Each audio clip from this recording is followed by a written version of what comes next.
নমস্কার বন্ধুরা, তনুশ্রীজ কিচেনে আপনাদের সবাইকে স্বাগত। আজ আবারও চলে এলাম আরও একটি নতুন রেসিপি নিয়ে। আজ আমি বানাবো ভেজ খিচুড়ি। এভাবে ভেজ খিচুড়ি রান্না করলে খেতে খুবই সুস্বাদু হয়। তাহলে বন্ধুরা ভিডিওটি স্কিপ না করে 5 মিনিট পুরো ভিডিওটি দেখুন। আর যদি আমার এই রেসিপিটি ভালো লাগে তাহলে একটি লাইক দিয়ে চ্যানেলটি সাবস্ক্রাইব করার অনুরোধ রইল। তাহলে চলুন বন্ধুরা, আর দেরি না করে ভিডিওটি শুরু করা যাক। খিচুড়ি বানানোর জন্য প্রথমে এখানে আমি একটি বাটি নিয়েছি। বাটিতে নিয়ে নিচ্ছি 1 কাপ মতো ডাল, আর নিয়ে নিচ্ছি 1 কাপ চাল। খিচুড়িতে চাল ডাল সমান সমান দিলে খেতে ভালো লাগে। ভেজ খিচুড়ি বানানোর জন্য এখানে আমি সবজিগুলোকে কেটে ধুয়ে পরিষ্কার করে নিয়ে নিয়েছি। এখানে আমি নিয়েছি 2টো আলু টুকরো করে কেটে, আর নিয়েছি 2টো গাজর, আর নিয়েছি কয়েকটি বিনস, আর নিয়েছি কয়েক টুকরো ফুলকপি, আর কয়েকটি শিম কেটে নিয়েছি। আমার কাছে সবজি এগুলোই ছিল, তাই আমি এগুলোই নিয়েছি। আপনারা অন্য সবজিও দিতে পারেন। এবার এদিকে একটি কালি কড়াই বসিয়ে দিয়েছি। এবার কড়াইতে দিয়ে দিচ্ছি ডালগুলোকে আমি খালি কড়াইতেই ভাজবো। ডালগুলো ভাজার সময় এভাবে খুন্তি দিয়ে বারবার নাড়াচাড়া করতে হয়, তা না হলে ডালগুলো পোড়া লেগে যায়। ডালগুলো ভাজা হয়ে গেছে, এবার একটি বাটিতে নামিয়ে নিচ্ছি। ডাল নামানোর পর ডালগুলোকে জল দিয়ে ভিজিয়ে রেখে দেব।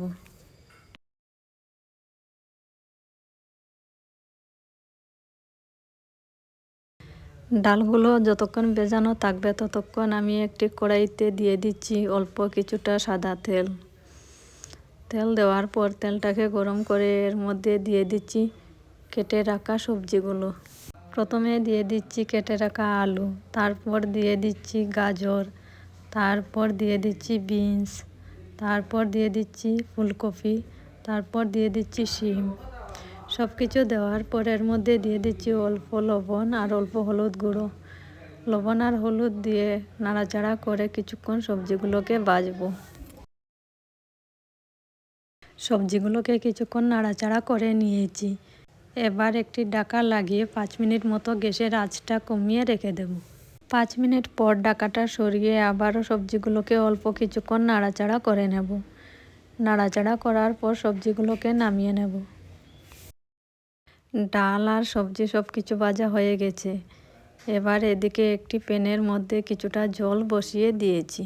জলটা কিছুটা গরম হয়ে গেছে। এবার এর মধ্যে দিয়ে দিচ্ছি ভিজিয়ে রাখা ডাল। ডাল দেওয়ার পর ডালগুলো ফোটানোর সময় অনেক ফেনা আসে, তাই ফেনাগুলোকে এবার ফেলে দেব। এবার এর মধ্যে দিয়ে দিচ্ছি পরিমাণ মতো লবণ। লবণ দেওয়ার পর ডালগুলোকে কিছুক্ষণ সেদ্ধ করে নেব। ডালগুলো প্রায় সেদ্ধ হয়ে গেছে। এবার এর মধ্যে দিয়ে দিচ্ছি ধুয়ে রাখা চাল। চাল দেওয়ার পর চালগুলোকে ডালের সাথে খুব ভালোভাবে মিশিয়ে নেব।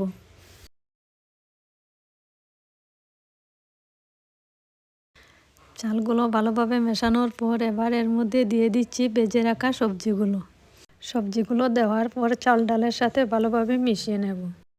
খিচুড়িতে চাল ডাল দেওয়ার পর খিচুড়িটাকে এভাবে বারবার নাড়াচাড়া করব, তা না হলে নিচে লেগে যেতে পারে। সব কিছু একসাথে কিছুক্ষণ ফুটিয়ে নিয়েছি। চাল আর সবজিগুলো সেদ্ধ হয়ে গেছে। এবার একটি মশলা বানিয়ে নেব। মশলা বানানোর জন্য একটি কড়াই বসিয়ে দিয়েছি।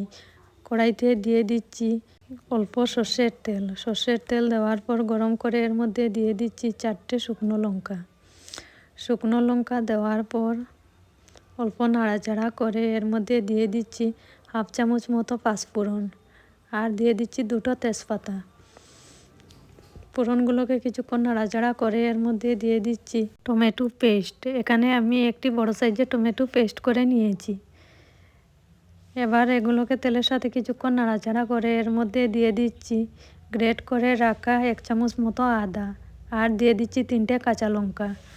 সব কিছু দেওয়ার পর আবারও একসাথে কিছুক্ষণ নাড়াচাড়া করার পর এর মধ্যে দিয়ে দিচ্ছি 1/2 চামচ হলুদ গুঁড়ো, আর দিয়ে দিচ্ছি অল্প লঙ্কার গুঁড়ো, আর দিয়ে দিচ্ছি 1 চামচ জিরে গুঁড়ো, আর 1 চামচ ধনে গুঁড়ো।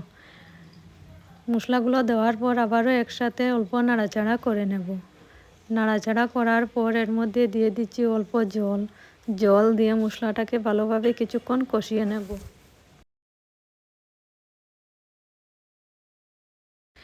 মশলাগুলো ভালোভাবে কষানো হয়ে গেছে। এবার এগুলোকে খিচুড়িতে দিয়ে দেব। খিচুড়িতে দেওয়ার আগে খিচুড়িগুলোকে অল্প নাড়াচাড়া করে নিচ্ছি।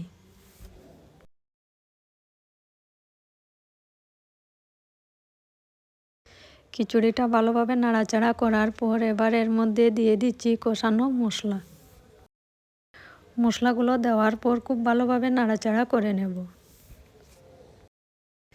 ভালোভাবে নাড়াচাড়া করার পর মশলার কড়াইটা অল্প গরম জল দিয়ে ধুয়ে খিচুড়িতেই দিয়ে দিচ্ছি। দেওয়ার পর আবারও ভালোভাবে মিশিয়ে নেব। খিচুড়ি যে যেরকম পাতলা পছন্দ করেন সেরকম করলেই ভালো হয়। এবার এর মধ্যে দিয়ে দিচ্ছি 1 চামচ মতো চিনি আর দিয়ে দিচ্ছি 2 চামচ ঘি। চিনি আর ঘি দিয়ে আবারও খিচুড়ির সাথে ভালোভাবে মিশিয়ে নেব। দেখতেই পাচ্ছেন বন্ধুরা খিচুড়িটা কতটা সুন্দর হয়েছে। এভাবে খিচুড়ি রান্না করলে খেতে খুবই দারুণ লাগে। তাহলে বন্ধুরা আমার আজকের এই রেসিপিটি আপনাদের কেমন লেগেছে তা অবশ্যই কমেন্ট করে জানাবেন আর ভিডিওটি শেয়ার করে দেবেন। তাহলে বন্ধুরা আজকের মতো ভিডিওটি এখানেই শেষ করছি। আবারও দেখা হচ্ছে আরও একটি নতুন ভিডিওতে নতুন রেসিপির সাথে।